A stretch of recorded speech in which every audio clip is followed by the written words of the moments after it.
Open the window for me all the way, please. Put the phone down. Put the phone down. Can you do me a favor? Open all the windows. What? Open all the windows. Why do you want to open all the windows? I need you to open all the windows for me right now. Anybody else in this vehicle? Oh, there's nobody else in the vehicle, but you can let me know. Okay. I'm recording. All right. You know why I'm pulling you over right now? No, why? Okay, I'm pulling you over because I saw you were swerving. You didn't indicate the turn signal. Okay, you can record all you want. I mean, I don't know what you're doing there. What you're looking up. You're looking up. You little weirdo. Why are you making this difficult? Tell me again why You want me to make your life difficult? Because I love making people's lives difficult. What Officer Ryan Mitchell didn't realize in that moment, what he couldn't have known from the tinted windows and the California plates, was that the man he just called a little weirdo wasn't some random driver with an attitude, wasn't just any civilian he could push around. He was Special Agent Marcus Hayes, 12-year veteran of the Federal Bureau of Investigation, currently returning from a federal task force briefing 3 states over, a decorated agent with a spotless record and zero tolerance for constitutional violations. And in less than 5 minutes, Officer Mitchell's smug confidence was about to crumble on the side of that highway. This wasn't just a bad traffic stop. This was a career-ending mistake caught on camera. But Mitchell didn't know that yet. Let's rewind and see how this all started. It was early evening on a Tuesday, just outside Clarksville on Interstate 40. The sun hung low on the horizon, casting long shadows across the highway. Traffic was light, the kind of quiet stretch where patrol officers love to meet their monthly quotas. Officer Ryan Mitchell had been on duty since 2 in the afternoon, 6 years on the force, 3 tickets away from his monthly goal. When he spotted the black SUV with California plates drift slightly over the lane marker, his instincts kicked in. No turn signal when it changed lanes. A little swerving. Textbook, probable cause. He hit his lights and pulled the vehicle over without hesitation. Inside the SUV, Marcus Hayes had been on the road for nearly 5 hours. He was tired. He knew he'd drifted a bit. And yes, he'd forgotten to signal. But he also knew exactly what was about to happen. He'd been through this before. Too many times to count. A black man. Out-of-state plates. Evening traffic stop on a lonely stretch of highway. So he did what he always did. He turned on his phone to record, he placed his hands on the steering wheel where they could be seen, and he prepared himself for whatever attitude was about to come his way. Officer Mitchell approached with that familiar swagger, the kind that said he was in control and you were going to do exactly what he said when he said it. No questions asked. Marcus took a slow breath and waited. Here we go again. After the back and forth about opening windows and demanding documents, Mitchell's tone shifted from condescending to commanding. "Step out of the vehicle for me," he ordered. Marcus stayed calm. "Why do I need to step out?" "Step out of the vehicle for me," Mitchell repeated, his voice harder this time. "Hold on," Marcus said carefully. "Do you have any weapons on you? You have anything you're not supposed to have on you in the car?" Mitchell leaned in. "Listen, do you have anything you're not supposed to have on you in the car?" "I'll step out if you just answer the question first," Marcus replied. "Hands on the wheel," Mitchell barked. "Listen to me. Follow my directions, and this can go very easy. Do you have weapons or anything you shouldn't have in the vehicle or on your person at this moment?" "No," Marcus said. "Okay. Do you have a firearm on you? Do you have a license to carry a firearm if you do?" Marcus hesitated. "Are we in Florida? Even if I did have a license, you don't need to have. What are you talking about?" Mitchell's patience snapped. "Get out of the vehicle." Marcus complied slowly, his hands visible. "All right, listen. I have a gun right here on my side." Mitchell's hand went to his own weapon instantly. "Put your hands up then." "I have a gun on my side," Marcus repeated calmly. "I'm informing you." Mitchell grabbed his radio.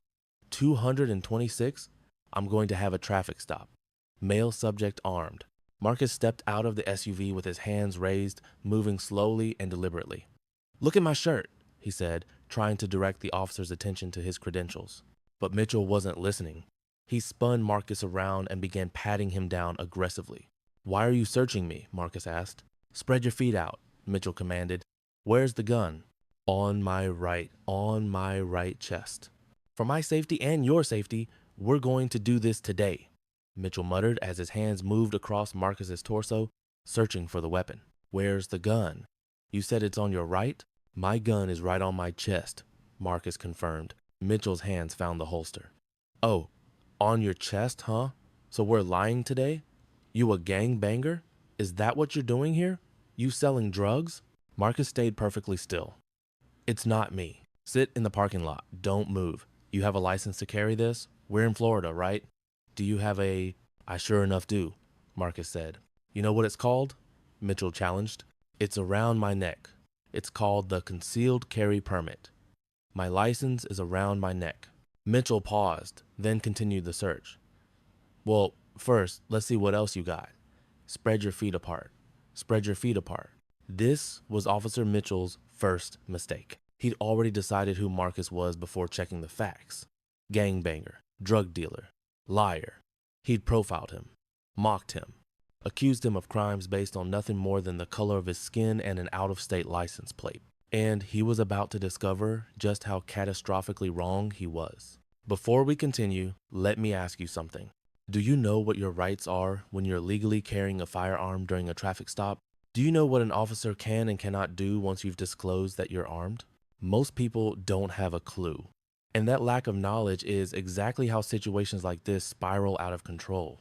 If you want to see what happens when this officer realizes who he's really dealing with, and trust me, what comes next is absolutely explosive, hit that subscribe button right now.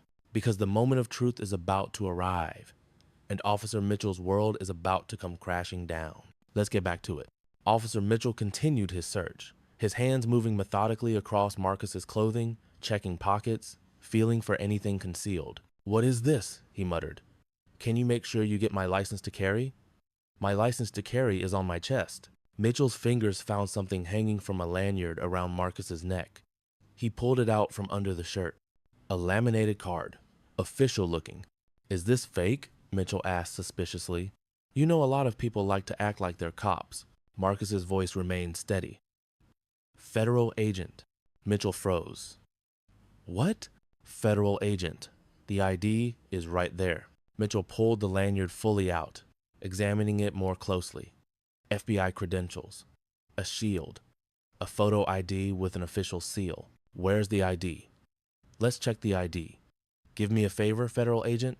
He stared at the credentials in his hand, his bravado evaporating in real time. So now, my bad. Don't move. Lean against the car. Lean against the car. Marcus complied without argument, leaning against the SUV while Mitchell tried to process what he'd just discovered. So why wouldn't you tell me? Marcus asked. It seemed like you violated. Mitchell cut him off, scrambling. You been drinking today?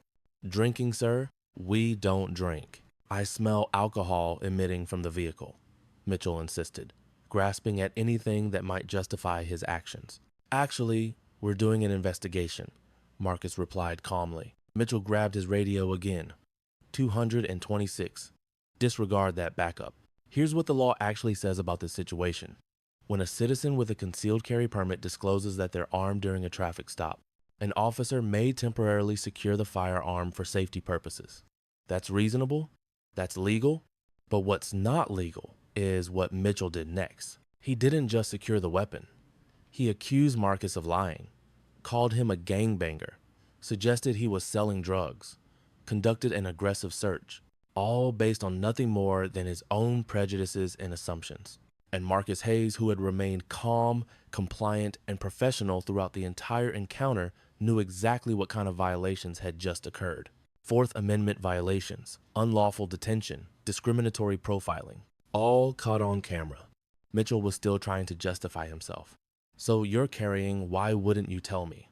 It seemed like you violated my rights by pulling me over, Marcus said evenly. We're doing an investigation on what you just happened. So when your sergeant gets here and he realizes what's going on right now, Marcus began. Mitchell interrupted quickly.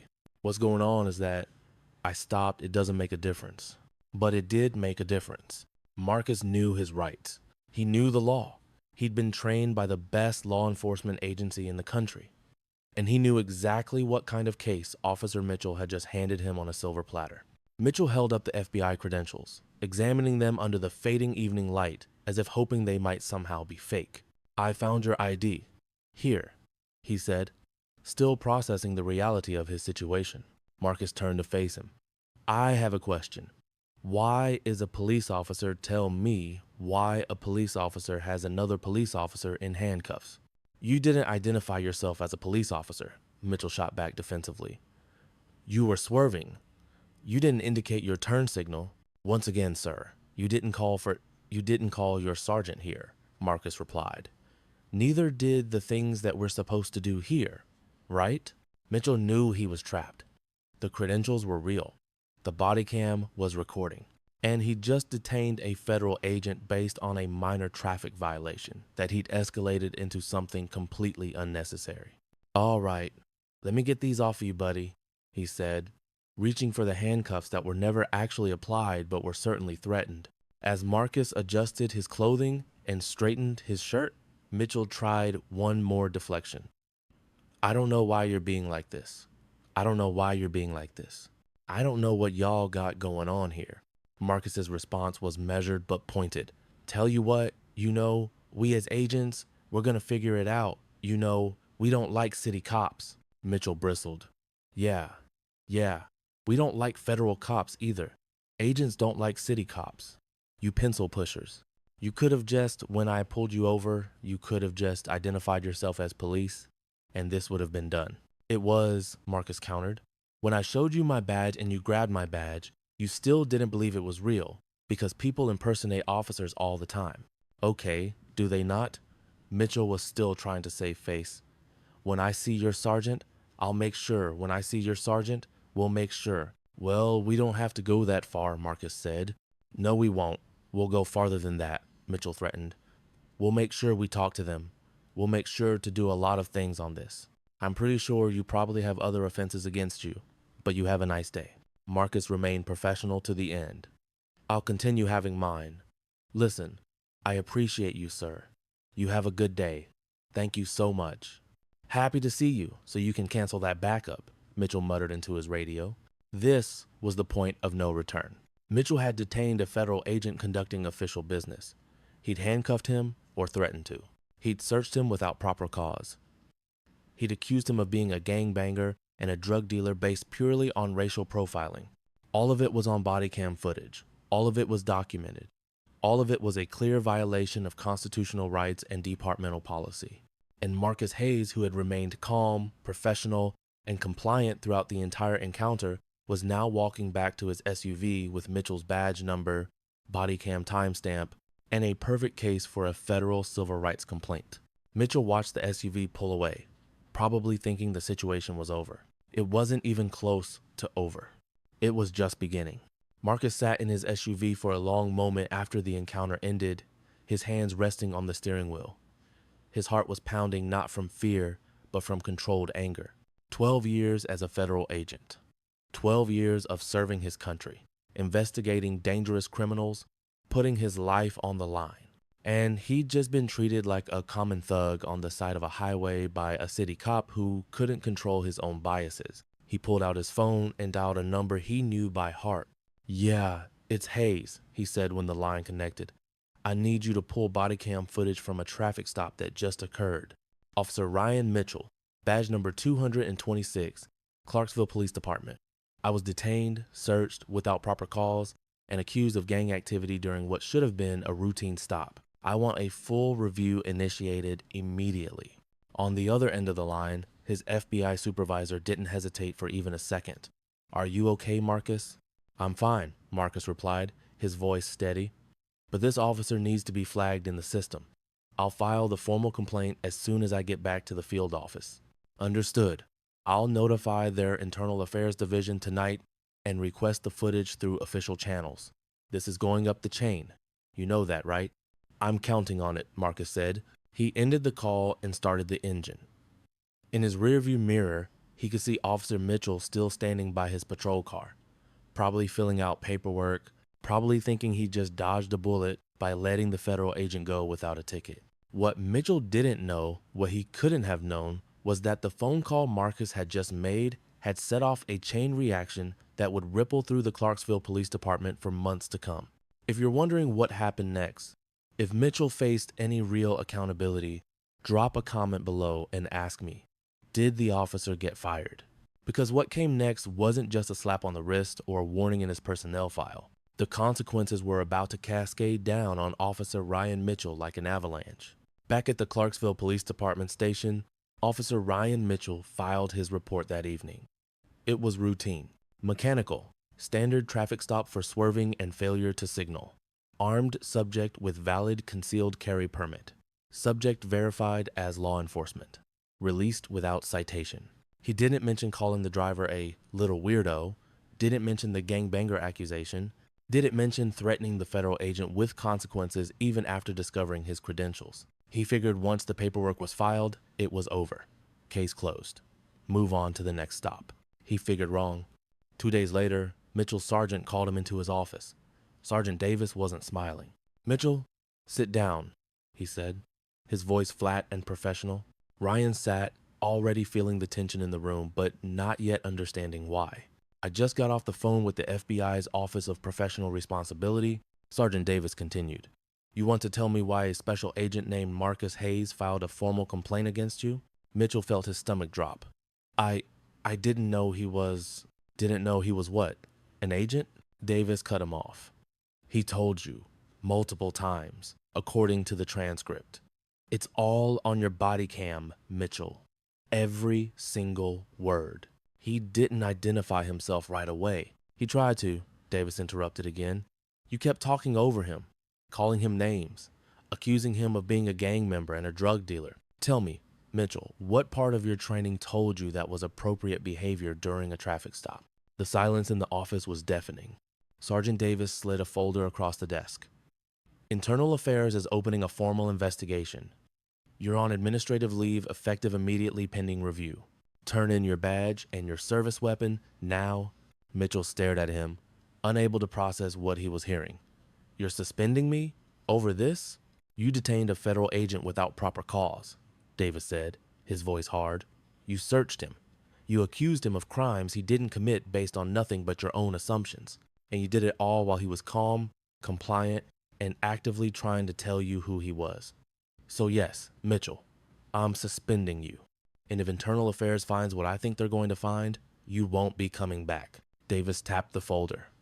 "This is his complaint. Read it. Maybe then you'll understand just how badly you screwed up."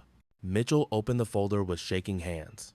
Inside were screenshots from the body cam footage, transcripts of every word exchanged during the stop, and a detailed legal analysis prepared by FBI attorneys of every single violation that had occurred. Fourth Amendment, unreasonable search and seizure. 14th Amendment, equal protection violation through discriminatory enforcement. Departmental policy violation. Failure to de-escalate. Professional conduct violation. Use of derogatory and racially charged language. Federal law violation. Potential civil rights violation under 18 U.S.C. Section 242. The list went on for 3 full pages. Mitchell closed the folder. His hands wouldn't stop shaking. His career, the career he'd spent 6 years building, was falling apart right in front of him.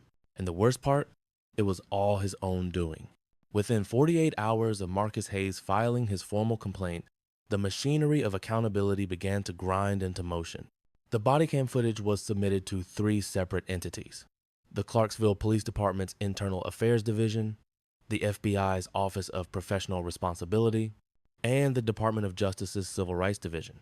Agent Marcus Hayes' complaint was detailed, professional, and devastating. It cited specific violations with timestamps, legal precedents, and constitutional arguments.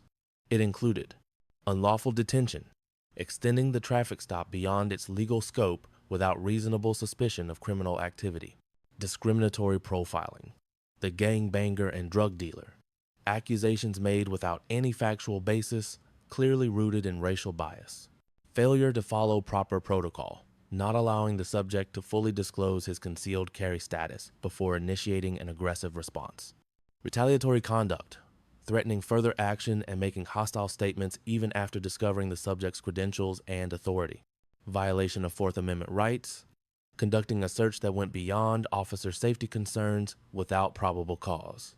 The department's response was swift because it had to be. A federal agent filing a complaint wasn't like a civilian complaint that could be quietly dismissed or classified as unsubstantiated. This had teeth. This had oversight. This had consequences. Officer Ryan Mitchell was placed on paid administrative leave within 72 hours. His body cam footage was reviewed by the internal affairs captain, the deputy chief, and the police chief himself. All three reached the same conclusion. The stop was legally justified, but everything that happened afterward was not.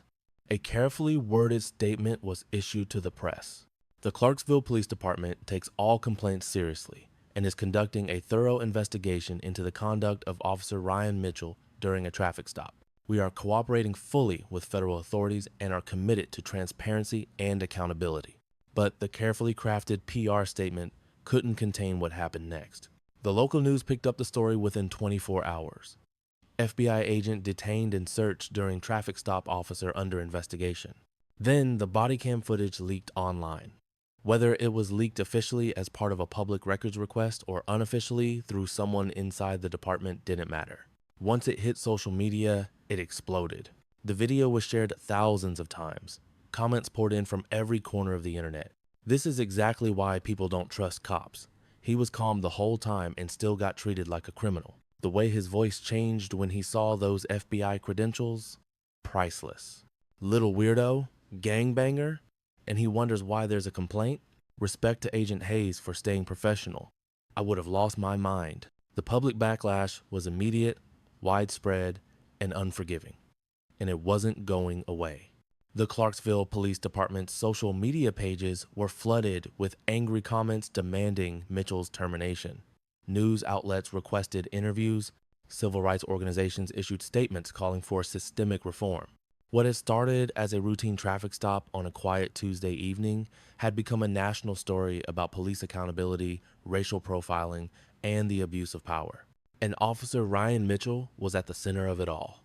As the internal affairs investigation deepened, something troubling came to light.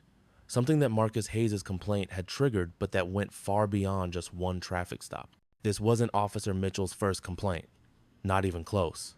Investigators pulled Mitchell's personnel file and found a pattern that had been hiding in plain sight for years. In the past 3 years alone, Mitchell had been the subject of 6 separate civilian complaints. 4 of them involved allegations of excessive force or unnecessary aggression during traffic stops. 2 involved direct accusations of racial profiling and discriminatory enforcement. None of them had resulted in any disciplinary action. Each time, the department had reviewed the complaints and classified them as unfounded or unsubstantiated bureaucratic language that essentially meant we don't believe the complainant. Each time, Mitchell's version of events had been accepted without serious scrutiny. Each time, he'd walked away without consequences. But now, with federal oversight and a decorated FBI agent's complaint on record, those old cases were being reopened and re-examined with fresh eyes. A disturbing pattern emerged. March 2022 detained a black motorist for over 45 minutes during a traffic stop for suspicious behavior. No citation was ever issued. The motorist filed a complaint alleging unlawful search of his vehicle. Mitchell's report claimed the subject was non-compliant and hostile. Complaint dismissed. July 2022, pulled over a Latino driver for failing to signal during a lane change. Searched the vehicle without consent, claiming he smelled marijuana. Nothing was found. The driver filed a complaint. Mitchell's report claimed probable cause. Complaint dismissed. November 2023, stopped a black teenager walking home from school after basketball practice. Demanded identification and threatened arrest for loitering in a suspicious manner. The teenager's parents filed a complaint. Mitchell claimed he was investigating reports of burglaries in the area. Complaint dismissed. Each time, Mitchell had written detailed reports painting the civilians as problematic, non-compliant, or hostile. Each time, his word as a police officer had been accepted over theirs. Each time, the department had closed ranks and protected one of their own. But this time was different. This time, the civilian wasn't a random motorist with no resources and no platform. He was Special Agent Marcus Hayes, a decorated federal agent with 12 years of experience, extensive legal knowledge, and the full backing of the Federal Bureau of Investigation. And the FBI doesn't let things like this slide. Agent Hayes' supervisor escalated the complaint beyond the local police department. It went to the Department of Justice's Civil Rights Division, which opened a formal review not just of Officer Mitchell's conduct, but of the entire Clarksville Police Department's practices, policies, and complaint investigation procedures. The question being asked wasn't just, did this one officer do something wrong? It was, does this department have a systemic problem with racial profiling, discriminatory enforcement, and accountability? And based on what was emerging from the investigation, the answer appeared to be yes. What followed was a cascade of consequences that Officer Ryan Mitchell could never have anticipated when he pulled over that black SUV on Interstate 40. Step 1. Administrative leave. Mitchell spent 3.5 weeks on paid administrative leave while the investigation ground forward.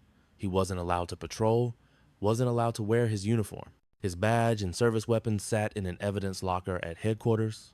He spent his days at home, watching the news coverage, reading the social media comments, and waiting for the phone to ring with updates he knew wouldn't be good. Step 2. Internal affairs findings.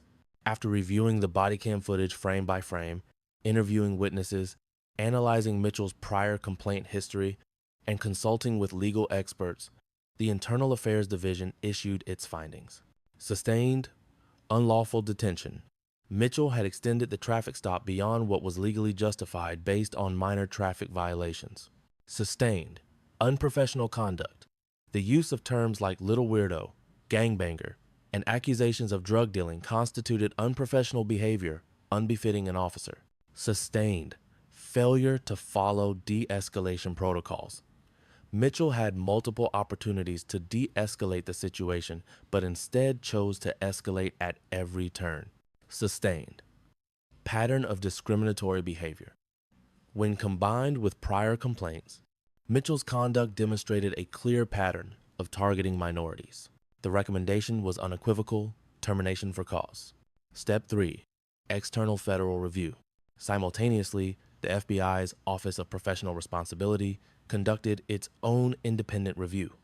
Their findings were even more damning. They determined that Officer Mitchell's actions had violated Agent Hayes' Fourth Amendment rights against unreasonable search and seizure. They found that the stop had been conducted with clear racial bias, and they recommended that the case be forwarded to the U.S. Attorney's Office for potential federal civil rights charges. While criminal charges were ultimately not pursued, the bar for federal prosecution is exceptionally high. The recommendation alone sent shockwaves through the department. Step 4. Termination. 6 weeks after the traffic stop that started it all, Officer Ryan Mitchell was officially terminated from the Clarksville Police Department. The termination letter was clinical and direct. Termination for cause due to conduct unbecoming of an officer, violation of departmental policy and procedures, pattern of discriminatory behavior, and actions that brought disrepute to the department. Mitchell appealed the decision. The police union hired an attorney and fought for his reinstatement, arguing that he'd been following his training and that the termination was too harsh. But the body cam footage was undeniable. The pattern of prior complaints was damning, and the FBI's involvement meant the department couldn't afford to be seen protecting an officer with a documented history of civil rights violations. The appeal was denied. Mitchell's law enforcement career was over. Step 5. Department-wide reforms. But the consequences didn't stop with Mitchell. Agent Marcus Hayes didn't file a lawsuit seeking monetary damages. He didn't need to. What he wanted was something more important: systemic change.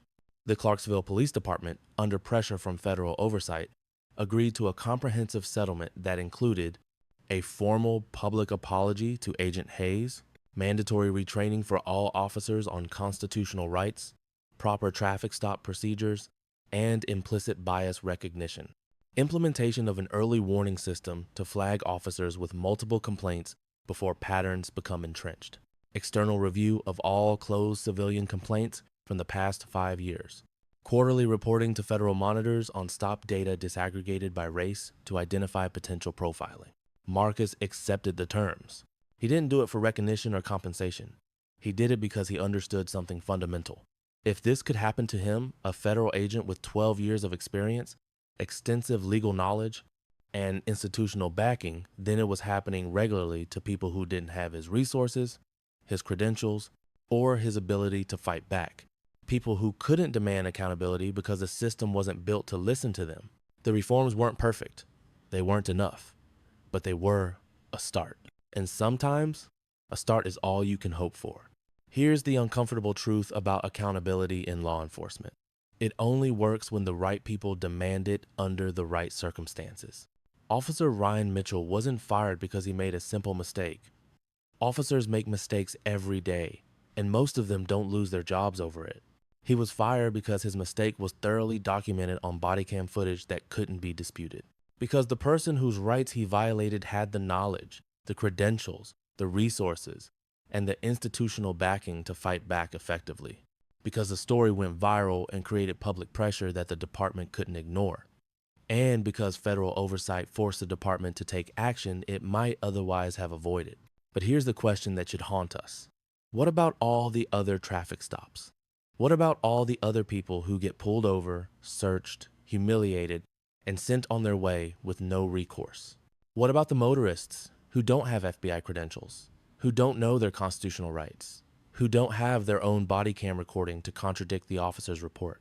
Those stops happen every single day, and most of them never result in complaints, investigations, or consequences because the power dynamic is too lopsided, the system is too insular, and the barriers to accountability are too high. Agent Marcus Hayes stayed calm during his encounter. He knew his rights and cited them clearly. He recorded the interaction. He remained professional even when he was being disrespected and profiled. And when it was over, he filed a formal, detailed complaint through proper channels backed by one of the most powerful law enforcement agencies in the world. That's how he got accountability. But most people can't do that. Most people don't have that training, that knowledge, that institutional backing, or that platform. This case was a reminder of several critical truths. Body cams matter. They're often the only objective record of what actually happened. Documentation matters. Complaints need to be filed, even when it feels pointless. Knowing your rights matters. You can't assert protections you don't know exist. And systemic oversight matters without external pressure. Internal accountability often fails. The system didn't fix itself here. Agent Hayes and federal oversight forced it to act. And that's the sobering reality of how accountability actually works in America. So here's my question for you, and I really want you to think about this. If you were in Agent Marcus Hayes' position, pulled over for a minor traffic infraction, disrespected from the first moment, called names, accused of being a criminal, searched and detained, despite doing everything right, how would you have handled it? Would you have stayed as calm as he did? Would you have known your rights well enough to cite them in the moment? Would you have had the resources and knowledge to file an effective complaint afterward? Or would you have just driven away angry, frustrated, and helpless to do anything about it? Drop your answer in the comments right now. I want to hear your honest thoughts. And if this story made you think differently about traffic stops, police accountability, or how easy it is for rights to be violated even when you're doing everything correctly, hit that subscribe button. Share this video with someone who needs to hear it. Because the more people who understand their rights and demand accountability, the harder it becomes for officers like Mitchell to get away with this kind of behavior. Thanks for watching. Stay informed, stay safe, and remember, document everything, know your rights, and never assume the system will protect you automatically. See you in the next one.